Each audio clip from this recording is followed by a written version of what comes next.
Last time on Shadow Piece, we returned back to the Strawhat Pirates.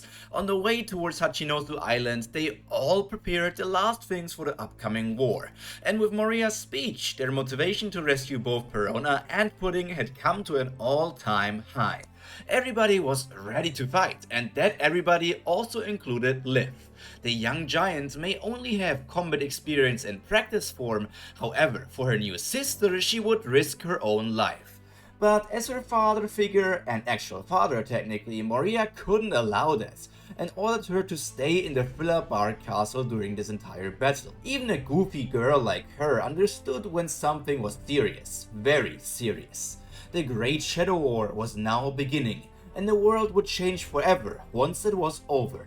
As a formal greeting, Maria and the others loaded up a gigantic cannon. But instead of a cannonball, the ammunition was the ancient giant oars, with the shadow of the Sin of Pride Hyrdine. With a crash, a multitude of buildings got destroyed in the blink of an eye, and with the war cry of the ancestral giants, the battle had officially begun, setting the fate of many people in stone.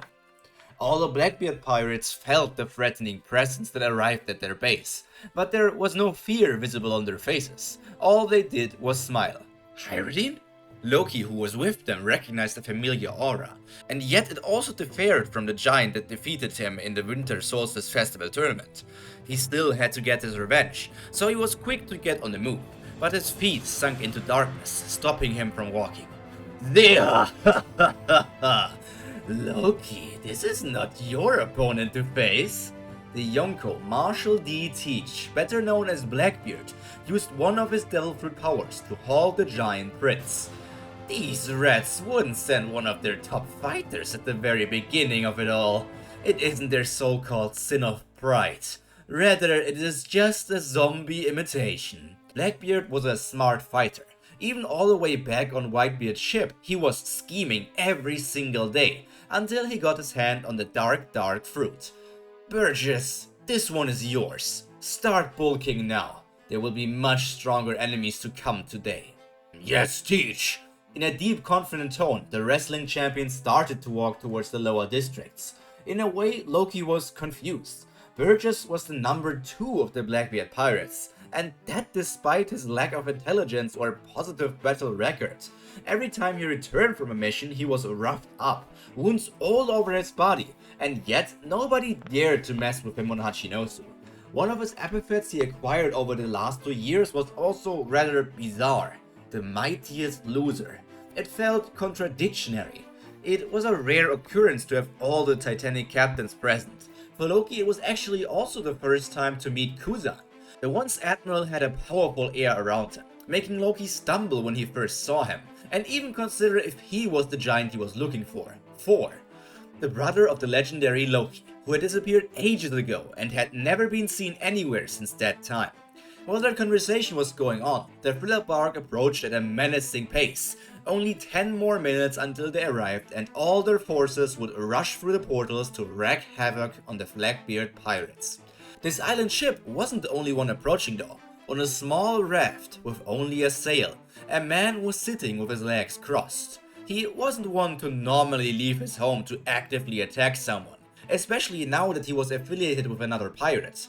However, this time someone dear to him got kidnapped and hurt. Eyes like a hawk, one of the few who managed to turn a blade into a black blade. The strongest swordsman in the world, and now the number 2 of the Cross Guild. He was once known as the Marine Hunter, and now he is on his way to hunt a pirate crew. And from another side, another ship was approaching. It was over 30 meters high, but 2 people on it stood out as big, even on a ship of that size. It was wearing a menacing bear figurehead, and the voices of the residents who hadn't shown themselves to the world in a while echoed across the ocean. Magnus, how much longer till we reach the battlefield? In a grumbling, deep tone, a man of around 2 meters shouted to the half-giant friend of Sanji. Dark brown hair, a full beard, and mustache, along with an eye patch covering his left eye, and countless battle scars all over his body. This bear of a man was hungry for a good fight, and his son promised him he could experience it in this war. Not far behind the father-son duo, a group of 4 more people could be seen. A man not much smaller than the other, adorned with a full set of shiny gold-colored metal armor, with wool-themed helmet and shoulder pads, laughed at the sight of his friend fevering for a battle. Oh, ha ha ha ha! Friend, let us rescue yet another princess and slay evil with the light. On the mention of saving a princess, a pink-haired girl chimed in. Why do you bring that up all the time? I saved your butt many times as well, okay? The close connection between all of them was obvious, and from their carefree demeanor, their strength could also be judged quite well. From the shadows, a man with long silver hair appeared. A pair of goggles and a black skin-tight shirt that covered up the rest of his face made up his clothing. If we slay another Yonko, that would make it a Yuko. Like always, he was making a bad pun, but the fact that they had killed the Yonko that came before Red Hair Shanks still stood strong. With all of them being special like that, you would normally expect the captain to be the one to control them all with a level-headed personality and just judgment, but he might as well have been the weirdest of them all. Long brown hair tied into a ponytail, a small brown goatee, and a lanky build. The pain in the butt a certain Vice Admiral had to deal with all the time. The bicorn hat-wearing scoundrel known as the Devil's Luck, and the leader of the pirate crew with the same name. For 10 years, nobody had seen them besides random encounters, and they were deemed inactive because of that. But in a very short amount of time, they achieved a total bounty of 1,759,000 berry. If we consider inflation, they could be considered as a danger level of over 3 billion berry, so very close to a Yonko crew. Only because Sanji met, impressed, and befriended Magnus and Elbaf did these people come to help them out in this war. A force of randomness, sure to bring chaos to the battlefield. However, that still isn't all, as a collection of 10 marine warships also made their way to the pirate paradise known as Hachinosu Island. All these people will arrive shortly, but for now, the only one opposing Blackbeard's forces was the giant of old times, Ors. With every step, more parts of the island got destroyed, and most of the attacks the regular pirate grunts just bounced off his tough skin. Armor and haki wasn't even needed. The few that managed to get through his defense were only able to annoy him as much as a small rock inside of one's shoe would do. Ors wasn't given any specific task. All he was supposed to do was destroy. And with a body of that size, it was an easy mission. In a way, it is quite sad. This ancient monster was once the trump card Maria planned to use to bring down Kaido. And now it wasn't even in the top 5 fighters of the Fleet of Death. But that just shows how much this pirate crew had grown in might. In a matter of minutes, hundreds already lost their lives. Their corpses spread around the island coastal area. And when he was about to stomp on another group of pirates, a glorious voice covered the area. Champion Punch! With a standard punch, Jesus Burgess sent the giant stumbling backwards slightly, making the regular members of the Blackbeard Pirates crew cheer for the arrival of one of their Titanic captains.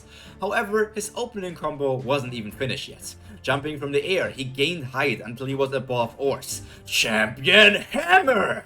Grasping his two hands together, he performed a slash hammer on the head of the zombie giant, stopping his stumble backwards and smashing him to the ground in front of him. The underlings who just were happy about one of their top combatants appearing were now cursing their own life. Ors completely crushed them, and Burgess didn't waste a second thinking about his lost followers and attacked again. Champion Spear! From a high in the sky, the champion launched himself at the fallen giant with both his feet aimed downwards in the shape of a spear. The body of Ors didn't offer much resistance, as he didn't have either organs or bones inside of himself. He was just being held up by a shadow and Maria's power. Huh? This is supposed to be their greeting? The teach overestimate them. I won't get any bulking done in this way.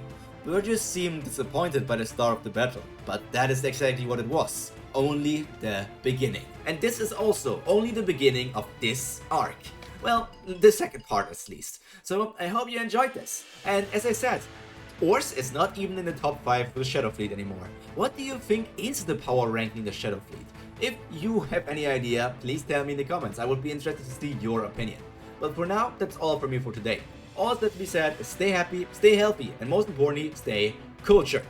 Pyro out. Bye!